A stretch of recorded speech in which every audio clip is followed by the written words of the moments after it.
यार बिल्कुल ऐसे किया। देखो अंबानी की शादी के चर्चे चली जा रहे हैं पाकिस्तान में, कोई चीज उठा के देख लो, फेसबुक, ट्विटर, इंस्टा। यार देखो मैं गिफ्ट से अभी देख रहा था, अंबानी ने अपने बेटे को दुबई के अंदर 400 करोड़ का एक महल गिफ्ट किया है। बिल्कुल ठीक है। उसके बाद अगर बात करें, अनंत अंबानी के ससुर ने उसको 120 करोड़ का घर गिफ्ट किया है। अनंत अंबानी के भाई ने उसको एक घड़ी 100 करोड़ रुपए की घड़ी गिफ्ट किया है। तो मतलब मेरे भाई 700-800 करोड़ तो यही हो गया। हमने IMF का लोन देना है तो भाई कम से कम हमें ये चीजें गिफ्ट करना है तो उसका कि बिल गेट्स जो कि माइक्रोसॉफ्ट कंपनी के को फाउंडर थे, उन्होंने भी इस शादी में शिरकत की और अनंत अंबानी और राधिका मर्चेंट को अपने तरफ से बेहद ही नायाब तोहफा दिया है। बता दें कि बिल गेट्स ने अनंत अंबानी को 24 carat gold Rolls Royce car gift में दी है। बता दें इस कार की कीमत तकरीबन 50 करोड़ के आसपास बताई जा रही है। बिल्कुल ऐसे ही यार, एक मजाक बन के रह गया है ये। कोई बात है यार करने वाली? इतना पैसा लगा दिया, हर बंदे को उसने परेशान कर दिया। कितना पैसा अंबानी के पास कहाँ से गया है, समझ से बाहर है। तो ये ऐसी कोई मजाक अच्छा नहीं लगता यार। पति रतन टाटा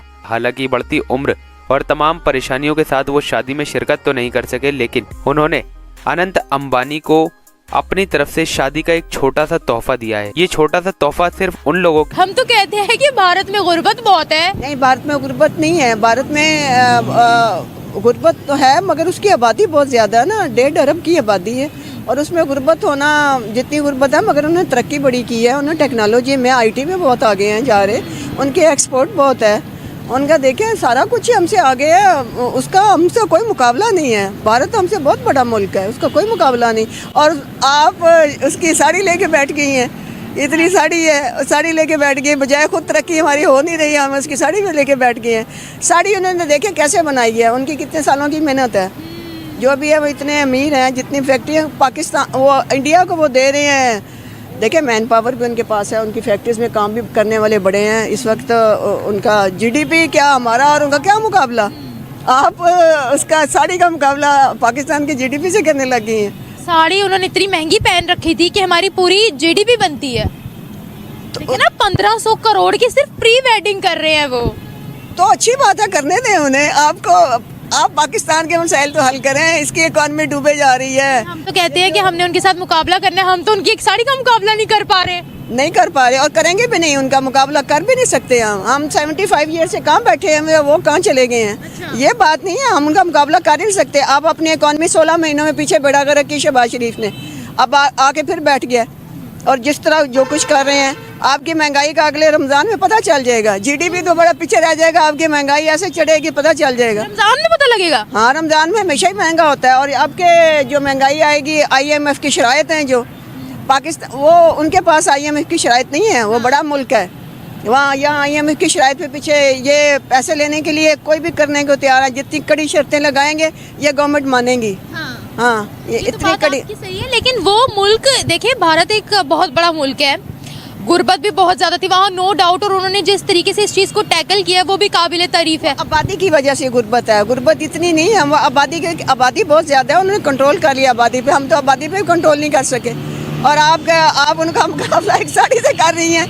आप पाकिस्तान की इकॉनमी देखें कहाँ से कहाँ जा रही है। और जो बेसिक नेसेसिटीज़ है ना, इंडिया तो पैकेज देता है मुसलमानों को, रमज़ान पैकेज। क्या बात कर दी आपने? हाँ, मैंने अच्छी बात की है कि सारे मुल्क जितने भी हैं, यूरोप, अमेरिका समेत इंडिया, मुसलमानों को रमज़ान पैकेज देता है। और ये मुसलमान मुल्क रोज़ों में महंगी चीज़ें करता है। अब महंगाई की ऐसी लहर आएगी, रोज़ों में हमेशा ही रोज़ों में महंगाई होती है। तारी ना करें, वो तो मुसलमानों पर डंडे बरसाते हैं। नहीं, डंडे नहीं बरसाते। डंडे बरसाते हैं वो थोड़ा सा जो करते हैं, डंडे बरसाते हैं मगर पैकेज देते हैं। गद्दारी की बात नहीं है। आप कैसे कह सकती हैं? रमज़ान पैकेज मिलता है। हज उनका सस्ता है, हमारा हज 11 लाख का हो गया है। आम बंदा हज नहीं कर सकता, हज भी उनका सस्ता है। उनकी बेसिक नेसेसिटीज सस्ती हैं, खाने पीने की चीज़ें सस्ती हैं, सब्जियाँ सस्ती हैं। आप इम्पोर्ट कर रहे हैं उनसे आलू, प्याज और अपना टमाटर, आप रोज़ डेली इंपोर्ट कर रहे हैं। आप इकॉनमी की बात उनकी करते हैं, आप उनसे ले रहे हैं आपकी, क्योंकि ये सब्जियां पैदा नहीं हो रही लाहौर में, तो आप डेली वहाँ से ले रहे हैं। आपकी ये तीनों चीज़ें इंपोर्ट कर रहा है पाकिस्तान, भारत से। तो आप क्या बात करते हैं? ये सारी एक्टिंग है इनकी, ये सारी है कि ये इंडिया प्रोपेगेंडा है।